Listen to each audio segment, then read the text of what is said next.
ang chika. Ano daw? Na-invade daw sa kanya mga co-stars niya dahil sa pagiging cause of delay. Ano ang nangyari? Ano kayang kaso na yun? Eto na nga, Mama Not. Medyo umiral daw ang pagiging maselan nito. At parang ganito ang nangyari yung kasalanan niya. Ano ba? Parang ako lang nakapayong. Ganun. Oo, maselan. Actors in. Parang ito na yata talaga yun Yan na. Mga fans, enough pictures na po. Sorry, kailangan nang pumasok ni serious actor sa set. Bye po. Sir, ang bait yun naman sa mga construction worker. Pumayag kayo magpa-picture.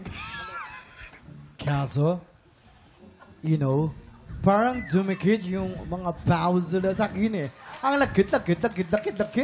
May shower ba doon sa set? Oo nga po. Medyo nga. Pero meron po. Sige, sabihin ko na lang sa staff. Maliligo muna. Kayo, mua. Excuse me, production staff? Hoy, hindi ba tayo magtitake ng eksena? Kanina pa kami nakatenga dito eh. Ano na? Sorry na. Waiting kasi tayo kay serious actor. Naliligo pa raw eh. And cut! Cut! Nakakaloka yung serious actor. Mukha ni Humpty Dumpty, Ayun na nga, medyo na-delay daw yung shooting.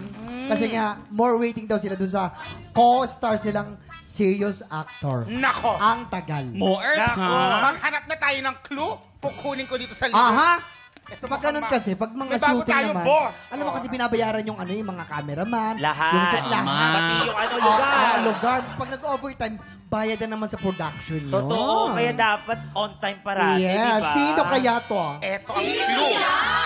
Mga hindi na makakapag-guest sa Family Feud. Okay, sorry. Iba pala. Bayan. Guess mo siya doon? Sawa na si Melo. Matapang yan ako. Binibiro Ayoko. yan. Nakita mo yung damit niya, panggupit na yan, Sa pangalan niya ay may letrang T. Yes. Letter My favorite T. letter. As in, ang tagal-tagal daw maligo ni serious actor. May letter T. Ayun,